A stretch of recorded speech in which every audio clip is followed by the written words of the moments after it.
हे everyone, welcome back. ये video continuation है the universe star Korean drama explanation की। First part का link आपको डिस्क्रिप्शन बॉक्स में मिल जाएगा, आप वहां से जाकर उसे देख सकते हैं। तो हम बढ़ते हैं आगे की कहानी की ओर, बट उससे पहले मेरी आपसे एक हम्बल रिक्वेस्ट है, प्लीज चैनल को सब्सक्राइब कर लीजिए। तो पिछले पार्ट में हमने देखा था कि जीवो हैना को अपने साथ रोक लेता है क्योंकि घर की लाइट्स चली गई थी। अब हम देखते हैं कि हैना ने एक छोटी सी लाइट जला दी थी। जीवो कहता है, मुझे अंधेरे से डर नहीं लगता, बस मुझे अंधेरे से नफरत है। हैना सामने रखे स्टार लैम्प को ऑन कर देती है और पूरे घर पे स्टार्स छा जाते हैं।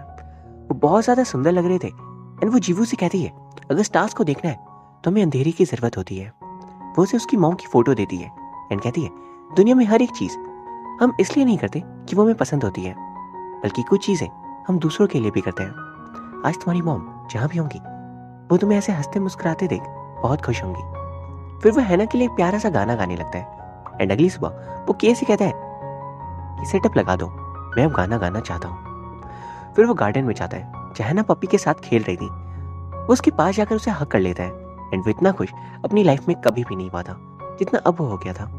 हैना को बिल्कुल सपने जैसा फील हो रहा था एंड अगले सीन में जीवो ह्योन के साथ मिलकर उस ड्वेट गाने को कंप्लीट कर लेता है एंड हैना भी वहीं पर थी और उसे देख काफी खुश थी।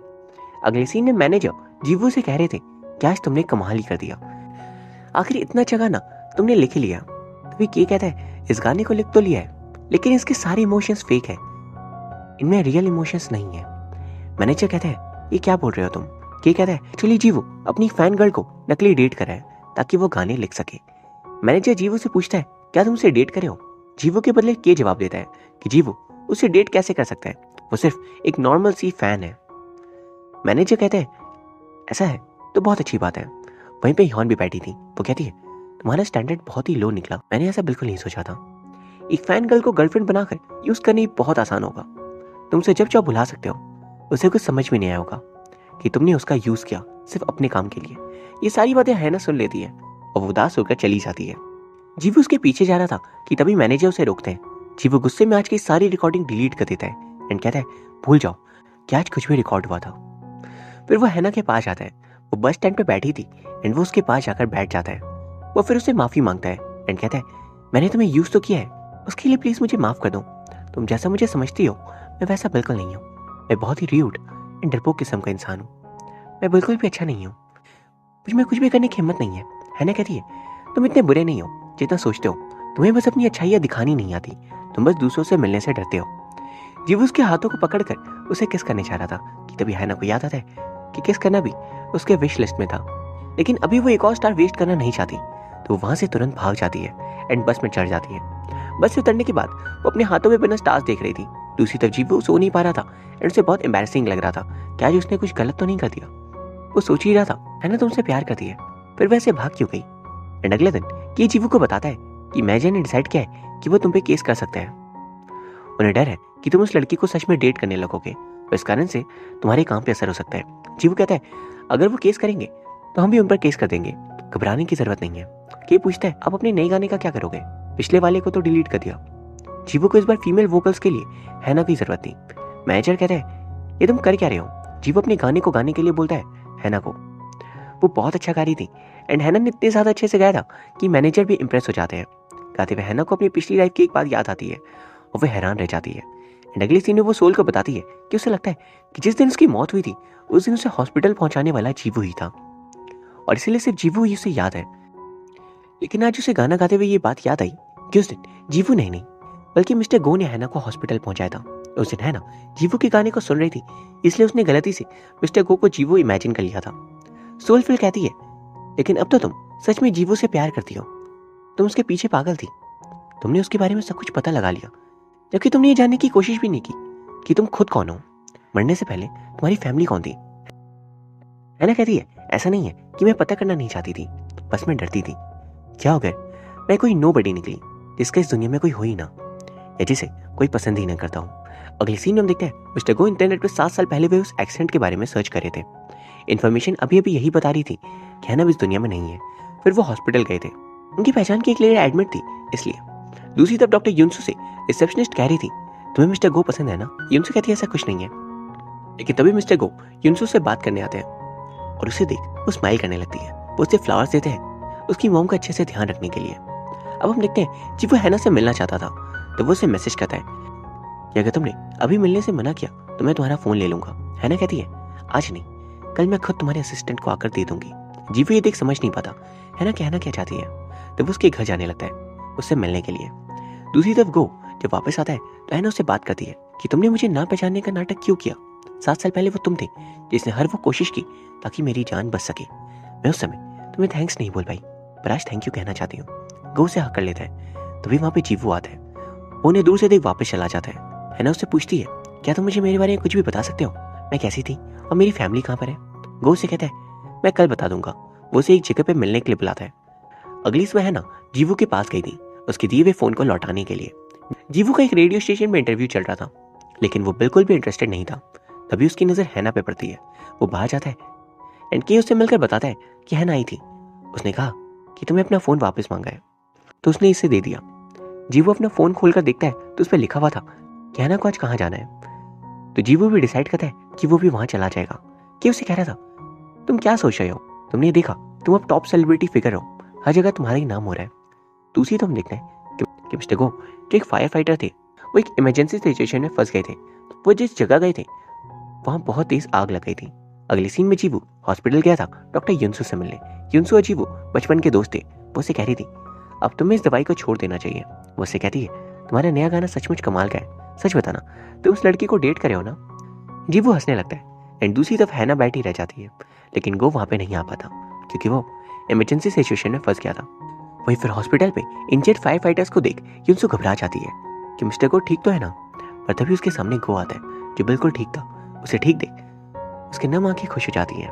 वहीं जीवू अपनी गाड़ी में बैठ हैना के साथ वाली फोटोज देख रहा था। तभी उसके मैनेजर कहते हैं कि तुम्हारे कॉन्सर्ट की सारी टिकट्स बिक चुकी है। ये पहली बार हुआ है एंड एक कमाल की बात है। तभी जीवू गाड़ी से उतर जाता है और भागना शुरू करता है। वहीं हम देखते हैं हैना की वॉच पे टाइमर स्टार्ट हो गया था। ये देख वो तुरंत जीवू की तरफ जाने लगती है, पर तभी रास्ते पे उसे जीवू मिल जाता है। वो उसे गिफ्ट देकर कहता है तुम प्लीज मुझे बताओ तुम कहाँ जाना चाहती हो एंड तुम्हारी इच्छाएं क्या है, मैं तुम्हारे बारे में सब कुछ जानना चाहता हूँ। तभी आसपास के लोग उसे पहचान जाते हैं, ये तो जीवू है। वो तुरंत हैना को लेकर वहां से दूसरी तरफ भागता है एंड वहीं हम देखते हैं कि मिस्टर गो जब जा रहे थे तो उन्हें डॉक्टर युनसू रोकती है।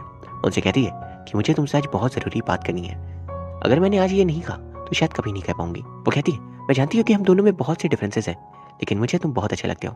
तुम घबराना मत, मेरी तरफ से कोई प्रेशर नहीं है कि तुम्हें भी मुझसे प्यार करना ही होगा। मैं जानती हूँ तुम्हारा प्रोफेशन बहुत ही खतरनाक है, बस इस बात को सोच सोच कर मैं परेशान रहती हूँ। मैं बस इतना चाहती हूँ कि मैं जब भी तुमसे मिलूं तो तुम हमेशा ऐसे ही सेफ रहना। फिर वो उसके शूलेस को बांध देती है एंड अगले सीन हम देखते हैं जीवू हैना को लेकर बस पे बैठ जाता है। सभी लोग जीवू को देख हैरान थे। हैना कह रही थी प्लीज इस बस से उतर जाते हैं वरना तुम परेशान हो जाओगे। जीवू कहता है अब मुझे किसी भी बात का फर्क नहीं पड़ता और वो उसे लेकर बीच के पास चला जाता है क्योंकि हैना को बीच पे जाने का बहुत मन था। दूसरी तरफ हम देखते हैं कि डॉक्टर युनसू रो रही थी क्योंकि गो ने उसे मना कर दिया था।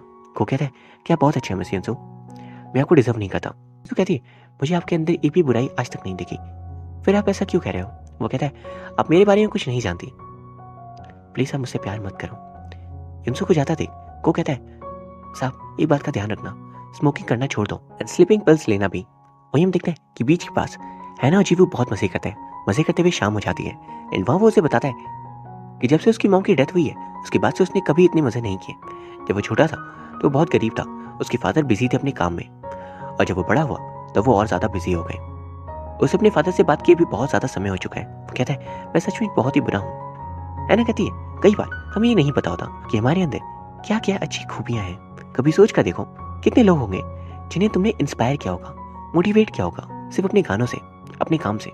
पता है तारों की खास बात क्या होती है कि हम उन्हें अंधेरे में देख पाते हैं। तुम्हें नहीं पता कि तुम कितने लोगों के जीवन का तारा हो, तुम वो रोशनी हो जो लोगों को अंधेरे में भी प्रेरणा देती है। तुमने मेरे लिए भी वही किया है, बस तुम्हें पता नहीं है। बातों में वो जीवू के फादर को आई लव यू पापा का मैसेज भेज देती है उसके फोन से। तुरंत उसके फादर भी रिप्लाई बैक करते हैं आई लव यू टू बेटा। वो ये देख जीवू को बहुत अच्छा लगता है। दूसरी तरफ उसके फादर भी आज बहुत खुश हो जाते हैं कि पहली बार जीवू ने उन्हें इतने प्यार से कुछ कहा। और हम देखते हैं कि वहीं पे के भी पहुंच जाता है एंड वो फोन पे अपनी गर्लफ्रेंड से बात कर रहा था एंड वो गर्लफ्रेंड और कोई नहीं बल्कि सोल होती है। वो सोल से फोन की हेल्प से बात कर रहा होता है। मतलब के को पता है कि सोल एक आत्मा है और वो उसकी गर्लफ्रेंड है। कमाल ही कर दिया भाई ने। सुबह हो जाती है एंड हम देखते हैं हैना के हाथ से एक और स्टार गायब हो जाता है। अब सिर्फ 3 ही स्टार उसके पास बचे थे। फिर हम देखते हैं कि उनसे जीवू को कॉल करती है एंड कहती है तुम्हारे साथ जो लड़की है वो क्या है। जीवू समझ नहीं पाता। एक्चुअली मैं हॉस्पिटल में जिस लेडी को मिस्टर को देखने गया था वह हैना की मदर थी। युनसु उन लेडी के फोटो को देख हैरान थी कि हैना जिंदा कैसे है। युनसु हैना को बताती है कि तुम्हारे मरने के गम में तुम्हारी मॉम की हालत खराब हो गई थी, इसलिए उन्हें हॉस्पिटलाइज करना पड़ा। सालों से उसकी मॉम कोमा में है, वो कब की मारी जाती लेकिन वो अब तक जिंदा है। ये सिर्फ एक चमत्कार से ही हो सकता है। फिर अपनी मॉम के साथ अपनी फोटो देखने हैना अंदर जाती है, उनसे प्यार से बात करने की कोशिश करती है एंड हैना की बातें सुन उसकी मॉम की आंखों में आंसू आने लगते हैं। वो कहती है आज तक नहीं कह पाई लेकिन मैं आपसे बहुत प्यार करती हूँ मॉम, ये अंत नहीं है, हम दोबारा जरूर मिलेंगे। और यहाँ उसकी मॉम की सांसें थम जाती है। आज तक वो जिंदा रही सिर्फ अपनी बेटी के लिए एंड फाइनली अपनी बेटी की आवाज को सुनने के बाद उनकी मौत हो जाती है। फिर हैना को फील होता है कि उसके आंसुओं को किसी ने पोंछा है, उसकी मॉम की आत्मा ही थी। एंड इसी के साथ एक और स्टार गायब हो जाता है। अब सिर्फ 2 ही बचे थे, जिसमें जब हैना को एक इंसान को हिम्मत करके माफ करना था तब एक और स्टार मिट जाएगा। फिर हैना को पता चलता है कि 7 सालों से मिस्टर गो ने हैना की मॉम का ध्यान रखा है। तभी गो वहां जाते हैं। उसे देख हैना को अचानक से याद आता है 7 साल पहले उसी दिन जिस मिनी ट्रक से हैना को धक्का लगा था, उस ट्रक को और कोई नहीं बल्कि गो ही चला रहा था। गो हैना के आगे झुककर कहता है पता नहीं ये कैसा चमत्कार है, लेकिन ऊपर वाले ने मुझे अपनी गलती सुधारने का मौका दिया है, प्लीज मुझे माफ कर दो प्लीज। गो के कारण हैना उसकी फैमिली की लाइफ खत्म हो गई। हैना उसे कहती है चुप हो जाओ प्लीज, मैं तुम्हें कभी माफ नहीं कर सकती। वो जब बाहर बैठी थी तभी उसके पास युनसु आती है, उसे बताती है 7 साल पहले मैं जब सिर्फ एक ट्रेनी थी उस दिन ही तुम यहाँ पे लाया गया था। मैं इतना ज्यादा खून देखकर घबरा गई थी, मुझ में हिम्मत नहीं थी कि मैं इस सिचुएशन में कुछ कर सकूं एंड मेरी उस नाकामी के कारण तुम्हारी मौत हो गई। उस दिन के बाद से मैंने स्मोक करना और पिल्स लेना शुरू कर दिया। आज मुझे लोग सेवियर कहते हैं, लेकिन उस दिन अगर मैंने थोड़ी हिम्मत की होती तो शायद उस दिन तुम्हारी जान नहीं जाती। वो कहती है तुम्हें यहाँ देखकर मुझे विश्वास नहीं हो रहा, लेकिन आज मैं बहुत ज्यादा थैंकफुल हूँ कि तुम जिंदा हो। हैना उन दोनों को माफ कर देती है और अब उसके हाथों पे सिर्फ एक ही स्टार बचा था। तभी वहां पे जीवू आता है, उसे हक कर लेता है। अगले सीन में हम जंग को देखते हैं। वो किम के पास गया हुआ था एंड किम मुझसे कह रहे थे कि जाओ हैना को वापस लेकर आ जाओ। उन दोनों की बातों से हमें पता चलता है कि जीवू की मौत हैना की वजह से ही होगी। जंग किम से कहता है कि हैना को पता भी है कि उसकी वजह से जीवू मर जाएगा। अगले सीन में हम देखते हैं कि मैनेजर जीवू से कह रहे थे कि पिछले 3 दिनों में 10,000 से भी ज्यादा आर्टिकल्स पब्लिश हो चुके हैं कि हमें बहुत सारे पैसे मिले हैं। जब भी कोई इकोनॉमिक या फिर पॉलिटिकल क्राइसिस होती है तो तुम्हें यूज किया जाता है उसे कवर अप करने में, और अब लोगों को लग रहा है कि तुम एक धोखेबाज हो। मैनेजर उसे कहते हैं पिछले 10 सालों में बिल्कुल ऐसे नहीं थे, फिर ऐसा क्यों कर रहे हो तुम। जीवू कहता है मैंने किया भी क्या है। जीवू कहता है ऐसा मैंने क्या कर दिया। मैनेजर कहता है तुम प्यार में आकर सब खराब कर रहे हो, तुम्हें अपने नाम की परवाह नहीं है क्या, या फिर अपने काम की भी नहीं है। तुम्हारी जब जो मर्जी होगी तो वो नहीं कर सकते, तुम्हें लोगों के बारे में भी सोचना होगा। जीवू उनकी बातों पर ध्यान नहीं देता तो मैनेजर कहते हैं तुम्हें पता भी है तुम्हारी कॉन्सर्ट के आधे टिकट्स लोगों ने कैंसिल कर दिए, क्या तुम्हें पता नहीं है तुम एक और गलती करोगे और तुम लोगों की नजरों से गिर जाओगे, सब तुम्हें भूल जाएंगे, फैंस के बिना तुम कुछ भी नहीं हो, समझ जाओ। जीवू जाने लगता है तो मैनेजर कहता है मैं ये बात ऑलरेडी हैना को बता दी है और वो तुम्हारे जैसे नहीं है, वो समझदार है। फिर हम देखते हैं कि जीवू हैना के घर जाता है लेकिन वो वहां पे नहीं थी। हैना एक लैंप पोस्ट के पास बैठी थी, जीवू के दिव्य पेंडेंट को देख रही थी। दूसरी तरफ हम देखते हैं जीवू के फादर अपने शॉप में थे, वहीं पे टीवी पे न्यूज में बताया जा रहा था कि फैंस को विश्वास नहीं हो रहा है कि जीवू ने यह स्कैंडल किया है। इतने सालों में पहली बार है कि जीवू का नाम किसी भी स्कैंडल में आया हो। क्या सच में जीवू ने ऐसा कुछ किया है। हम देखते हैं जीवू भी अपने फादर के साथ शॉप में आया हुआ था। लौटते हुए उसके फादर से कहते हैं प्लीज अपना ध्यान रखना, घबराना मत, और इस बार तुम्हारे कॉन्सर्ट में मैं भी आऊंगा, पक्का। फिर अपने शॉप में जीवू के गाने को बजाते हैं और जीवू से कहते हैं अगली बार आना तो हैना को भी अपने साथ लेकर आना। दूसरी तरफ हम देखते हैं कि सोल हैना के पास जाकर कह रही थी तुम यहाँ कैसे अकेले बैठी हुई हो। हैना कहती है मुझे अकेले ही रहना चाहिए। अब जो जीवू भी मुझसे प्यार करता है मैं बहुत खुश हूँ, मैं इस बार बिल्कुल मरना नहीं चाहती, लेकिन मैं उसके साथ रह भी नहीं सकती वरना उसके करियर में प्रॉब्लम आएगी। तभी सोल उसे कहती है प्लीज अपने इस ओवर इमोशनल नेचर को ठीक कर लो वरना मैं खुशी से जा भी नहीं पाऊंगी। यहाँ हमें पता चलता है कि सोल अब आफ्टर वर्ल्ड में जाने के लिए तैयार है।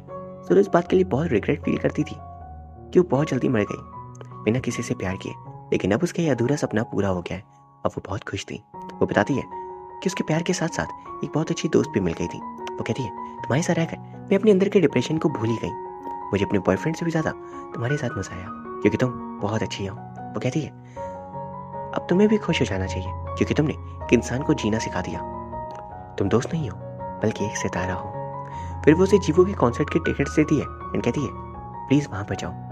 अगली सीन में हैना कॉन्सर्ट में चली जाती है। वहां जाकर वो देखती है कि वहां से सारी चीजों को हटाया जा रहा है। हैना पूछती है हो क्या रहा है यहाँ पे। उसे पता चलता है कि कॉन्सर्ट को कैंसिल कर दिया गया है। जीवो के मैनेजर ऑडिटोरियम के मैनेजमेंट से कह रहे थे आप लोग तुरंत ये सब क्यों हटा रहे हो, थोड़ी देर रुक तो जाओ, थोड़ी देर रुक तो जाते। अगर रिपोर्टर्स आएंगे और ऐसी हालत देखेंगे तो जीवो की कितनी बेइज्जती होगी। अगले सीन में हम देखते हैं कि जीवो अपने घर में उदास बैठा था। तभी उसे के कॉल करता है और फिर अपने साथ कहीं लेकर आता है। उस जगह पर हम देखते हैं कि जीवो के पोस्टर्स लगे हुए हैं एंड सुंदर सी लाइट्स भी जल रही हैं। एक्चुअली में हैना ने उस ऑडिटोरियम से सारे पोस्टर्स लेकर अपने घर के पास आ गई थी और उसने वहां पे सारी सजावट कर दी थी। वो चाहती थी कि जीवो इस कॉन्सर्ट को पूरा करे। जीवो आगे बढ़ता है, उसे फैन लेटर्स दिखते हैं। सभी लेटर्स उसकी हिम्मत बढ़ाने का काम करते हैं। फिर वो देखते हैं उसके रास्ते पे स्टार लाइट्स बजा रखे थे। वो सुंदर लग रहा था। अंदर जाते जीवो देखता है कि उसके इतने सारे फैंस यहाँ पर आए हुए हैं। सभी फैंस कहते हैं चाहे जो हो जाए हम सभी आपके साथ हैं, है ना, आपसे बहुत ज्यादा प्यार करते हैं। फिर वो स्टेज की तरफ जा रहा था और सभी फैंस उसके लेटेस्ट गाने को गा रहे थे। फिर वो भी गाना शुरू करता है एंड गाते हुए उसकी नजर हैना पे पड़ती है। हैना उसे देख खुश थी बहुत ही ज्यादा।